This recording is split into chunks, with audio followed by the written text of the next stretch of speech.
पहला सवाल जो आपको स्क्रीन पे दिखाई दे रहा है वो है, एक जिस्म मुस्तवी नुमा आईने की जानिब 4 मीटर पर सेकंड की रफ्तार से हरकत कर रहा है, उसके अक्स की रफ्तार खाली जगह मतलब उसके अक्स की रफ्तार जो है वो हमको मालूम करना है। और 4 ऑप्शन दिए गए हैं, 2 मीटर पर सेकंड, 4 मीटर पर सेकंड, 8 मीटर पर सेकंड और 12 मीटर पर सेकंड।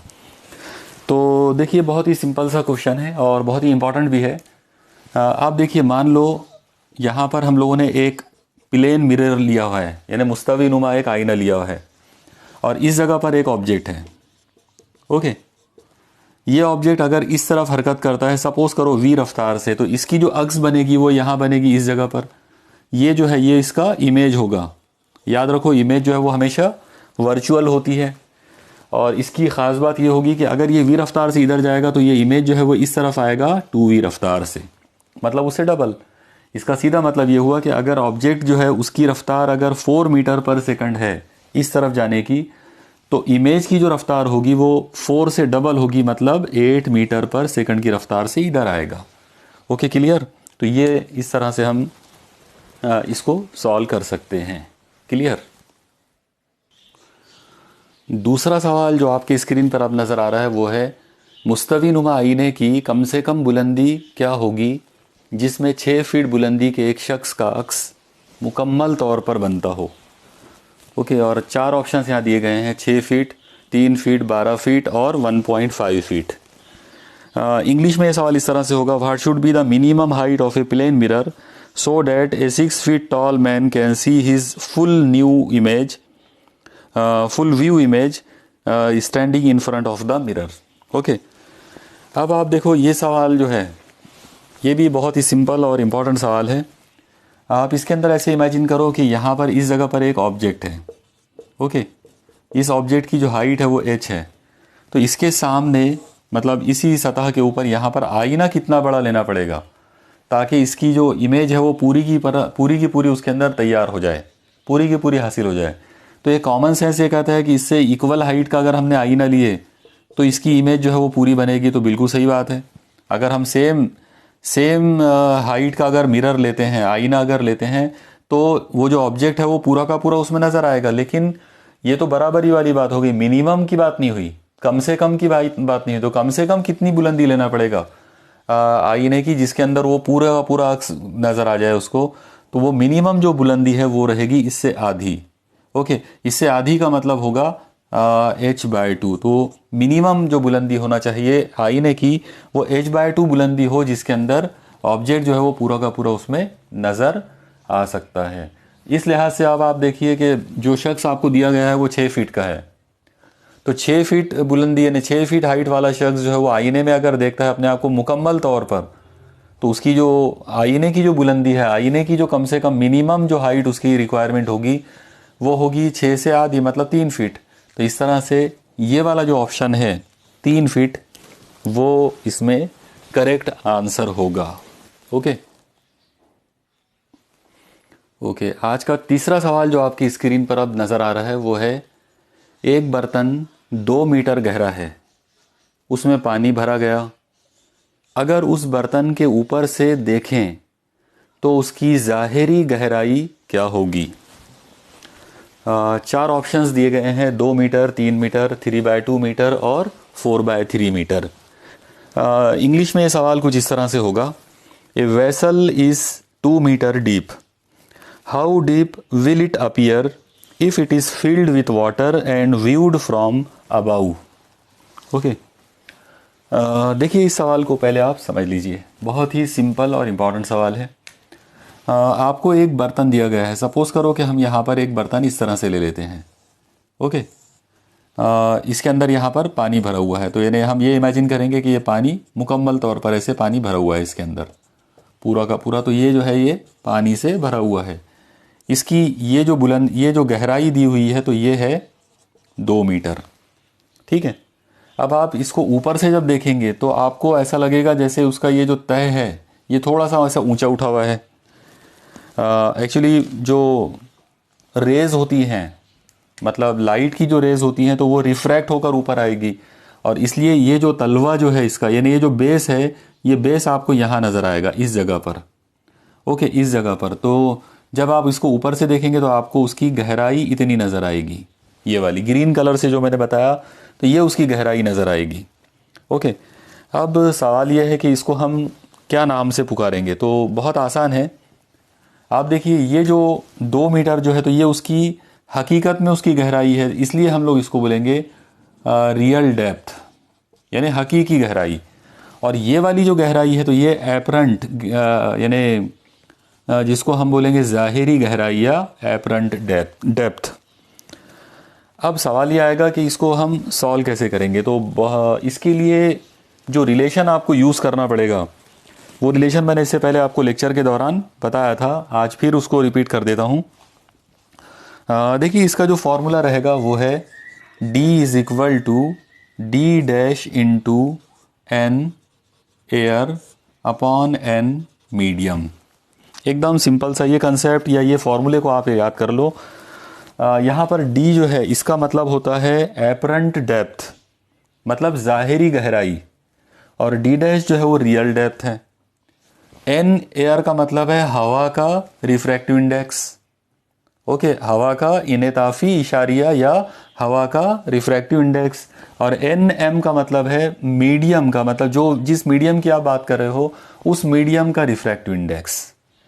अब इस मुनासिबत से अगर आप देखें तो ये है एपरेंट डेप्थ, यहाँ पर आपको ज़ाहिरी गहराई ही मालूम करना है, तो ये D जो है, ये वाली चीज़ जो है वो ज़ाहिरी गहराई है। यानी इस फिगर में अगर हम नाम रखें तो ये जो चीज़ है रियल डेप्थ, एक्चुअली ये है D'। ओके, और ये एपरेंट डेप्थ जो है तो ये है D। ओके, तो चलो अब इसके अंदर तमाम कीमतें ला के रख देते हैं। तो D की जो कीमत है वो हमको मालूम करना है। तो D = D', वो है 2 इंटू N एयर। अब आप याद रखो, हवा का रिफ्रैक्टिव इंडेक्स खुद हवा के मुनासिबत से अगर लेंगे तो उसकी कीमत 1 आ जाएगी। ओके, एक्चुअली N एयर जो है वो एब्सोल्यूट रिफ्रैक्टिव इंडेक्स होता है, absolute refractive index of air, और वो 1 होगा। ओके, नीचे NM का मतलब है absolute refractive index of medium. अब यहाँ जो मीडियम है वो पानी है, मतलब पानी का रिफ्रैक्टिव इंडेक्स, और वो भी हवा की मुनासिबत से। तो ये आपको याद रखना पड़ेगा। अलग अलग मीडियम के रिफ्रैक्टिव इंडेक्स हो सकते हैं। देखिए, अभी आपके स्क्रीन के ऊपर मैं आपको बता रहा हूँ एक चार्ट जो नज़र आ रहा है आपको। अब उस चार्ट के अंदर आप देखिए अलग अलग मीडियम के अलग अलग रिफ्रैक्टिव इंडेक्स दिए हुए हैं। तो इन सबको आपको याद करना पड़ेगा। इनमें से मिसाल के तौर पर मैंने यहाँ पर पानी लिया हूँ। पानी की जगह पर कांच भी ले सकते हैं, कांच की जगह पर हीरा भी ले सकते हैं, अल्कोहल ले सकते हैं, मिट्टी का तेल ले सकते हैं, ओके, ग्लिसरीन ले सकते हैं। तो कोई भी चीज़ ली जा सकती है जो कि ट्रांसपेरेंट हो। तो बहरहाल अभी पानी के एग्जाम्पल में अगर हम बात करेंगे तो पानी का जो रिफ्रैक्टिव इंडेक्स है हवा की मुनासिबत से, मतलब पानी का एब्सोल्यूट रिफ्रैक्टिव इंडेक्स जो है उसकी वैल्यू होती है 4/3, 1.33, या फ्रैक्शन में उसको लिखें तो फ्रैक्शन में 1.33, मतलब क्या बोलेंगे उसको हम, डेसिमल पॉइंट के रूप में अगर लिखना चाहेंगे तो 1.33, और फ्रैक्शन में लिखेंगे तो 4/3। ओके, अब ये 3 को आप ऊपर ला लो, ये हो जाएगा 2 इंटू ये 3 ऊपर आ जाएगा तो 3/4। यहाँ से ये 2 से ये कट जाता, इसका मतलब D = आ गया 3/2। तो करेक्ट आंसर जो हमको यहाँ नज़र आ रहा है वो है 3/2 मीटर। तो इस तरीके से हम एपरेंट डेप्थ वाले सवालात को सॉल्व कर सकते हैं। बस इसके अंदर मेन चीज़ एक ही है और वो है फॉर्मूला। ओके, मुझे उम्मीद है आपको ये सब समझ में आ रहा होगा। अगला प्रॉब्लम जो आपके स्क्रीन पर अब नज़र आ रहा है वो है, मकरनुमा आईने के सामने एक जिस्म 10 सेंटीमीटर फासले पर रखा गया है। उस आईने का इन्हिना का निस्फ़ कुत्र 15 सेंटीमीटर है। तैयार होने वाले अक्स का मकाम और फितरत क्या होगी? और 4 ऑप्शंस आपको दिए गए हैं। +30 सेंटीमीटर सीधा और मजाजी, बी ऑप्शन है +30 सेंटीमीटर उल्टा और हकीकी, सी ऑप्शन है -30 सेंटीमीटर मजाजी और सीधा, और डी -30 सेंटीमीटर हकीकी और उल्टा। ओके, तो अब आप देखिए, इस सवाल को पहले हम सॉल्व करना जो है वो शुरू करते हैं। तो किस तरह से हम करेंगे उसके लिए पहले एक छोटी सी एक फ़िगर हम बना लेते हैं। मैं ये फ़िगर यहाँ बना लेता हूँ इस जगह पर। ओके, मान लो कि ये प्रिंसिपल एक्सिस है। महवर ख़ास है। और अब आपको आईना कौन सा है? मकर नुमा आईना। मकर नुमा आईना देखने में ये ऐसा होता है, इस टाइप का, मतलब उसके अंदर यहाँ अंदर की तरफ ऐसा गड्ढा जैसा रहेगा, तो ये मकर नुमा आईना तैयार हो गया। अब इसके बारे में आपको दिया गया है कि इसका इन्हेना का निस्फ कुत्र 15 सेंटीमीटर है। तो चलो यहाँ पर इस जगह पर हम सेंटर ऑफ कर्वेचर ले लेंगे। ये वाला जो पॉइंट है तो ये P होगा, और ये वाला जो डिस्टेंस आपको दिया हुआ है ये है 15 सेंटीमीटर। ओके, और साथ ही साथ आपको एक और चीज़ दी गई है कि अगर, हाँ ओके, एक और चीज़ देखो आप, इन्हेना का निस्फ कुत्र अगर 15 सेंटीमीटर है तो इसका आधा फोकस होगा, क्योंकि फोकस हमेशा आधा होता है निस्फ कुत्र से। इसका मतलब ये हुआ कि यहाँ कहीं तो भी इस जगह पर फोकस होगा, और ये वाला जो फासला है, ये छोटा सा जो फासला है, ये 15 का आधा होगा, मतलब 15/2। ओके, 15/2 मतलब 7.5, तो ये 7.5 सेंटीमीटर होगा। अब आपको एक जिस्म लेना है, और वो कहाँ है, कितना है, 10 सेंटीमीटर के फासले पर। ओके, अगर ये 7.5 है, यानी 7.5 है, तो इसका मतलब, और ये 15 है, तो 7.5 और 15 के बीच में कहीं तो भी 10 आएगा। तो मान लो इस जगह पर ये ऑब्जेक्ट है। ओके, ये जो पोजीशन जो दिख रही है, तो ये ऑब्जेक्ट है यहाँ पर। ओके, इस तरह की आप फिगर पहले बना लो, जस्ट अपने समझने के लिए। अब मैं इसको इधर सॉल्व करके बताता हूँ। चलो शुरू करते हैं इसको। सबसे पहले आप देखो कि आपको रेडियस ऑफ कर्वेचर 15 सेंटीमीटर दिए। रेडियस ऑफ कर्वेचर 15 सेंटीमीटर, इसका मतलब एफ जो है वो हो जाएगा आर का आधा, और अगर आर का आधा लेना है तो इसका मतलब ये हो जाएगा 15/2, मतलब ये हो जाएगा 7.5 सेंटीमीटर, जैसा कि मैंने अभी यहाँ लिया हूँ। ठीक है, इसके बाद आप लोगों को जिस्म का जो फासला है वो 10 सेंटीमीटर दिया गया है। आप याद रखो, जिस्म का जो फासला होता है उसे u कहते हैं, तो u is equal to 10 centimetre. और आपको मालूम करना है तैयार होने वाले अक्स का मकाम। मकाम मतलब फासला, मतलब हमारा टारगेट होगा v मालूम करना। ठीक है, अब सबसे पहले तो आपको यहाँ पर सोचना पड़ेगा कि साइन कन्वेंशंस क्या हैं। आप याद रखो, साइन कन्वेंशंस के लिहाज से अगर बात करेंगे तो मकरनुमा आईना जो होता है, कॉनकेव मिरर जो होता है, तो उसका फोकल लेंथ कभी भी पॉजिटिव नहीं होता, वो हमेशा निगेटिव लेना पड़ता। इसका मतलब ये हुआ कि ये जो f है एक्चुअली ये माइनस है। ओके, f जो है वो हमेशा निगेटिव आएगा, क्योंकि कॉनकेव मिरर है, मकरनुमा आईना है। ओके, दूसरी चीज़ u जो है वो हम ये अंदाज में इधर फासला गिन रहे हैं, तो उल्टे हाथ की तरफ लेफ्ट हैंड साइड में अगर आप फासला गिनेंगे तो इसको भी निगेटिव लेना पड़ेगा, तो u जो है वो भी निगेटिव आ गया। Okay, by sine conventions. अब हम यूज़ करेंगे, यहाँ पर हमको लेना है मिरर फार्मूला। तो आप देखो, मिरर फार्मूला है 1/v + 1/u is equal to 1/f। Okay, इसमें से 1/u को उधर शिफ्ट कर लो, फार्मूला याद होना चाहिए। आप याद रखो, आईने का अगर सवाल है तो मिरर फार्मूला यूज़ करेंगे, 1/v + 1/u equal to 1/f। यही वाला सवाल अगर लेंस का होता, हादसे का होता, तो यहाँ माइनस आता था, लेंस फार्मूले में माइनस आएगा। ओके, अभी आप ये 1/u को उधर शिफ्ट कर लो, तो ये आएगा 1/v is equal to 1/f minus 1/u। Okay, यहाँ तक पहले आप नोट डाउन कर लो। ठीक है, अब इसको और आगे बढ़ाते हैं। अब इसमें तमाम कीमतें रखना है अपने को लाकर, तो ये आ जाएगा 1/v is equal to 1/f। f की कीमत है -7.5 माइनस 1/u, और u की कीमत है -10। ओके, यह हो जाएगा 1/v इज़ इक्वल टू, आप एक काम कर सकते हैं, ये 7.5 जो है एक्चुअली ये क्या है, 15/2। ओके, तो हम इसको ले सकते हैं -1/15/2, और ये माइनस माइनस प्लस हो जाएगा तो 1/10, ये 2 ऊपर आ जाएगा, ये हो जाएगा -2/15 + 1/10, ये सब 1/v चल रहा है, इज़ इक्वल टू, अब इनको आप क्रॉस कर लो तो नीचे आ जाएगा 15 × 10, और ऊपर करेंगे तो ये 2 × 10 मतलब -20, और 15 इधर जाएगा तो +15, तो ये सब 1/v आया। ओके, इतना आप लोग नोट डाउन कर लो पहले। अब और आगे बढ़ाते इसको। हाँ, 1/v इज़ इक्वल टू, ये हो जाएगा माइनस, क्योंकि ऊपर माइनस है, -15 और -20 + 15 मतलब -5, तो -5 अपॉन 15 × 10, 5 से ये कट जाएगा, 5 × 15, इसका मतलब 1/v इज इक्वल टू -1/30, तो v इज इक्वल टू उल्टा करें तो -30 सेंटीमीटर। ओके, इसका मतलब ये हुआ कि अगर हम यहाँ पर मिरर फॉर्मूला यूज़ करेंगे तो v की वैल्यू आ रही है -30 सेंटीमीटर, और -30 हमारे यहाँ पर ऑप्शंस के अंदर अगर देखेंगे तो जैसा आप देख रहे हो इसके अंदर दो ऑप्शंस है C और D, तो -30 सेंटीमीटर तो करेक्ट आंसर आ गया। अब दोनों में से कौन सा? तो अब -30 सेंटीमीटर के हिसाब से अब हमको सोचना पड़ेगा कि वो वर्चुअल और इरेक्ट है या रियल और इन्वर्टेड है। मतलब इस चीज़ को देखने के लिए आपको जो आंसर हमको मिला उस आंसर पर सोचना पड़ेगा। हमारा आंसर मिला v is equal to -30 centimetre. ये जो माइनस साइन है, ये माइनस साइन बता रही है कि वो जो इमेज जो बनी तो वो उल्टी है। ओके, मतलब इमेज जो बनी वो इन्वर्टेड है।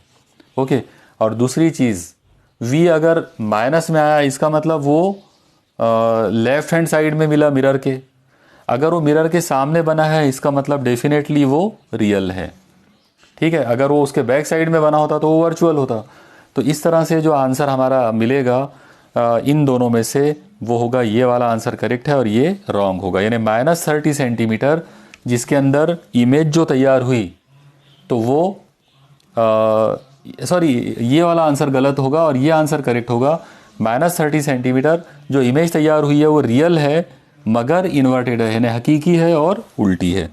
ओके, तो रियल एंड इन्वर्टेड ये हमारा करेक्ट आंसर आएगा। तो option D is correct. Okay okay, अब जो प्रॉब्लम आपको स्क्रीन पे नज़र आ रहा है वो कुछ इस तरह से है। दर्ज झैल खाके के मुताबिक 2 सेंटीमीटर लंबाई की एक पिन को मुहद्दिब अदसे से 18 सेंटीमीटर और 20 सेंटीमीटर के दरमियान रखा गया है। अदसे का तूल मास का 10 सेंटीमीटर है। अक्स के ज़रिए तैयार होने वाली तकबीर मालूम कीजिए। और ये डायग्राम यहाँ पे दी गई है। ओके, इंग्लिश में सवाल कुछ इस तरह से है। A pin A B of length 2 centimetre is kept on the axis of a convex lens between 18 centimeter and 20 centimeter as shown in figure. Focal length of convex lens is 10 centimeter.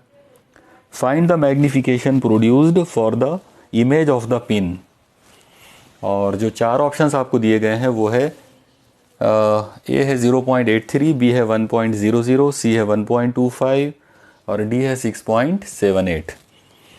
चलिए इस सवाल को हम पहले समझ लेते हैं कि इस सवाल का रियल में मीनिंग क्या है और इसको हम कैसे सॉल्व कर सकते हैं। ठीक है, आप देखो सबसे पहले जो आपको लेंस दिया हुआ है तो वो कॉन्वेक्स लेंस है मुहद्दिब अदसा, और उसकी जो फोकल लेंथ है वो आपको 10 सेंटीमीटर दी गई है, मतलब ये 10 सेंटीमीटर है। तो इससे डबल 20 होगा, मतलब ये जो 20 जो है 2f। ओके, यहाँ पे 2f हो जाएगा, ये c। तो इस जगह पर पॉइंट ए दिया हुआ है। अब आप लोग एक चीज़ ध्यान में रखो कि पॉइंट ए जो है जब उसका अक्स बनेगा तो हमको ये पता है कि अगर कोई जिस्म 2f पर होता है, मतलब यहाँ पर होता है, इसको सेंटर ऑफ कर्वेचर भी बोलेंगे। तो अगर कोई जिस्म कोई ऑब्जेक्ट सेंटर ऑफ कर्वेचर पर होता है तो उसका जो इमेज है वो भी सेंटर ऑफ कर्वेचर पर ही बनेगा उस साइड में। इसका मतलब इस जगह पर यहाँ पर a' आ जाएगा, और अगर आप इसका फासला लेंगे तो वो भी 2f होगा। तो इसका मतलब ये हुआ कि अगर ये डिस्टेंस 20 सेंटीमीटर है तो फिर इधर वाला ये डिस्टेंस भी 20 सेंटीमीटर होगा। ओके, मतलब इस पिन को, ये जो पिन जो यहाँ पे आड़ी रखी हुई है, तो इसमें ए जो है अगर इससे 20 सेंटीमीटर पर है तो ये ए का अक्स जो बनेगा वो भी 20 सेंटीमीटर पे बनेगा। तो चलिए पहले उसको हम बना लेते हैं। ठीक है, तो मान लो पॉइंट ए का अक्स यहाँ पर बन गया, पॉइंट a' पर। अब सवाल आएगा कि पॉइंट बी का अक्स कहाँ पर बनेगा, तो डेफिनेटली पॉइंट बी का अक्स इधर कहीं तो भी बनने वाला है। बस अब वो हमारा टारगेट है कि वो हमको मालूम करना है कि वो कैसे मालूम करेंगे। ठीक है, तो देखो शुरू करते हैं इसको। सबसे पहले आप देखो कि इस लेंस का फोकस मान लो यहाँ है, ओके। और जाहिर सी बात है कि अगर ये फोकस है तो इन दोनों के बीच का ये जो फासला होगा ये आपको 18 दिया हुआ है और ये 10 सेंटीमीटर, मतलब ये होगा 8, ओके, 8 सेंटीमीटर। देख लो एक बार आप फिर से, फोकस आपको दिया हुआ है 10 सेंटीमीटर और पॉइंट बी जो है उसका फासला आपको दिया हुआ है 18 सेंटीमीटर। तो फिर जिसको हम न्यूटन्स फॉर्मूले के अंदर x1 बोलते हैं, अगर मैं यहाँ पर x1 की बात करूँगा तो x1 क्या होता है? x1 होता है फोकस से ऑब्जेक्ट का फासला। अगर ऑब्जेक्ट b है तो b का फोकस के साथ जो फासला होगा वो होगा 18 माइनस 10, मतलब 8 सेंटीमीटर, ओके। तो अब उस साइड में उधर जो b डैश आएगा, मान लो कि b डैश यहाँ पर बनता है, ओके, और यहाँ पर f है, तो फिर ये वाला फासला हमको निकालना है। ये फासले को हम नाम दे देंगे x2 का, अगर ये x1 है तो, ठीक है। तो फॉर्मूला क्या आएगा हमारा? x1 into x2 is equal to f square. x1 की कीमत 8 है, x2 हमको मालूम करना है और f हमको 10 दिया हुआ है, तो 10 का स्क्वायर, इसका मतलब x2 इज इक्वल टू आ जाएगा 100/8, ओके। 4 से कट जाता है, 4 से अगर कट करेंगे तो 4 दूनी 8 और ये कितना हो जाएगा? 4 दूनी 8 और 2 बचे 4 पंजे 20, 2 एका 2 और 2 12.5, ओके। इसका मतलब x2 की कीमत मिली 12.5। और अब आप यहाँ पर अंदाज़ा लगा लो कि अगर ये फासला, अगर ये इतना फासला 12.5 है तो ये फोकस का जो फासला है ये 10 है। इसका मतलब पॉइंट बी का जो फासला हो जाएगा, टोटल फासला उसका, वो हो जाएगा 22.5, ओके, 22.5। और इस मुनासिबत से अगर हम बात करेंगे तो पॉइंट बी डैश यहाँ नहीं आएगा बल्कि इधर आना चाहिए, उस तरफ जाएगा वो, ओके। उसका जो अक्स बनेगा तो वो इधर नहीं बनेगा बल्कि उधर बनेगा, क्योंकि ये जो है ये वाला फासला जो है ये 20 सेंटीमीटर है। तो ये फिगर में बी डैश मैंने समझाने के लिए इधर ले लिया था, एक्चुअली बी डैश इस तरफ बनेगा, ओके। अब आप देखो कि अब हम यहाँ पे देख सकते हैं कि इमेज जो बनी तो वो कैसी बनी या कितनी बड़ी बनी। यहाँ पर जो इमेज बनेगी तो इमेज जो है वो है ए डैश बी डैश। इसमें ए डैश 20 सेंटीमीटर पर है और बी डैश का फासला हमको मिला 22.5, तो इसका मतलब ये आ जाएगा 22.5 माइनस 20, मतलब 2.5।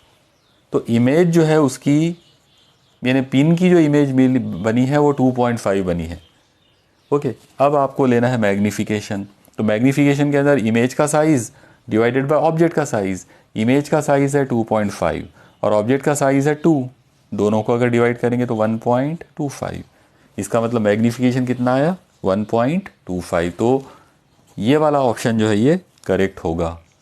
इस तरीके से हम बाय यूजिंग न्यूटन्स फार्मूला इस तरह के प्रॉब्लम्स जो है उनको सॉल्व कर सकते हैं, ओके। मुझे उम्मीद है आपको ये सब समझ में आ गया होगा, ओके। जो सवाल अभी आपके स्क्रीन पे नज़र आ रहा है वो है, अगर मकर आईने के नुक्ते मास्का से जिस्म का फासला P है और अक्स का फासला Q है तो दर्जे झैल में से सही ताल्लुक़ क्या होगा? ये सवाल इंग्लिश में कुछ इस तरह से हो सकता है,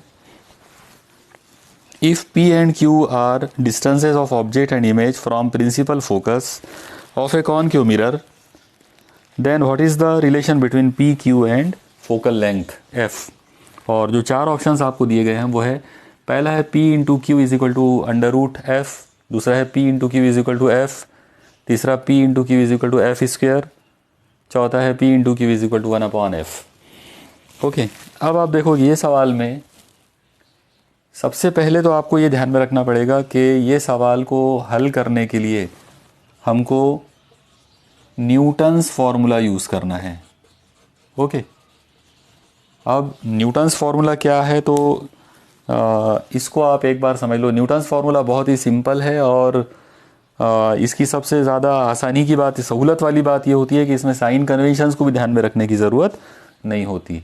दूसरी चीज़, न्यूटन्स फार्मूला जो है वो आईने के लिए भी अप्लीकेबल है और लेंस के लिए भी, यानी अदसों के लिए भी, मिरर और लेंस दोनों के लिए आप इसको यूज़ कर सकते हो। अब ये इसका मीनिंग क्या है तो पहले इसको एक बार समझ लो। मैं आपको यहाँ पर एक लेंस को लेकर समझाने की कोशिश करता हूँ। देखो मान लो कि ये हमने कॉन्वेक्स लेंस लिए, इस जगह पर सपोज करते हैं यहाँ कहीं तो भी इसका फोकस है और इस जगह पर आपने एक ऑब्जेक्ट लिए। ओके, तो इन दोनों के बीच का जो डिस्टेंस है उसको ले लेते हैं x1। अब इसका एक f यहाँ भी होगा और सपोज करो कि इसका जो इमेज तैयार हुआ यहाँ तैयार हुआ, इस जगह पर सपोज करो ये इमेज तैयार हुआ, तो इन दोनों के बीच का जो डिस्टेंस है सपोज करो वो x2 है। तो न्यूटन्स फॉर्मूले का कहना है कि x1 into x2 is equal to f square. इस चीज़ को आप याद कर लो, लेंस के लिए भी और मिरर के लिए भी। यानी ऑब्जेक्ट और फोकस के बीच का डिस्टेंस x1, इमेज और फोकस के बीच का डिस्टेंस x2, और दोनों का जो हासिल ज़रब है, दोनों का जो प्रोडक्ट है वो हमेशा काय के बराबर होगा, एफ के स्क्वायर के। अब ये सवाल के अंदर आपको यहाँ पर इसकी जगह पर, मतलब ये जो मैंने मुहद्दिब अदसा जो लिया हूँ यानी कॉन्वेक्स लेंस लिया हूँ, इसकी जगह पर आपको कॉनकेव मिरर दिया हुआ है, तो उससे कोई फ़र्क नहीं पड़ता। कॉनकेव मिरर अगर आप लेंगे तो ये दोनों चीज़ें एक ही तरफ लेना पड़ेगा आपको। ओके, लेकिन रहेगा मामला ऐसे ही। अब सवाल में आप देखो कि आपको फोकस और ऑब्जेक्ट का डिस्टेंस जो है वो p दिया हुआ है, मतलब इसकी जगह पर आपको p लेना है, और इमेज और फोकस के बीच का जो डिस्टेंस है वो q लेना है, मतलब इसकी जगह पर q लेना है। तो फॉर्मूला क्या बना, p into Q is equal to f square. तो जाहिर सी बात है, इसका मतलब ये हुआ कि ये वाला जो ऑप्शन है, ये ऑप्शन यहाँ पर बिल्कुल करेक्ट होगा। ठीक है, तो इस तरीके से आप न्यूटन्स फार्मूला जो है वो डायरेक्ट यूज़ कर सकते हो, p into Q is equal to f square, या फिर आप उसको ऐसे भी याद रखो, x1 into x2 is equal to f square. याद रखो ये फार्मूला यूज़ करके आप जो लेंस फार्मूला या मिरर फार्मूले के जो क्वेश्चंस होते हैं तो उनको इजीली सॉल्व कर सकते हो, क्योंकि लेंस फार्मूला या मिरर फार्मूले के अंदर रेसिप्रोकल में रिलेशंस है, 1/f 1/v 1/u ऐसा कुछ। ओके, जबकि न्यूटन्स फार्मूले के अंदर सब लोग सीधे सीधे हैं और इनको समझना ज़्यादा आसान है और ज़्यादा मतलब ज़्यादा इजीली इनको सॉल्व किया जा सकता है। ओके।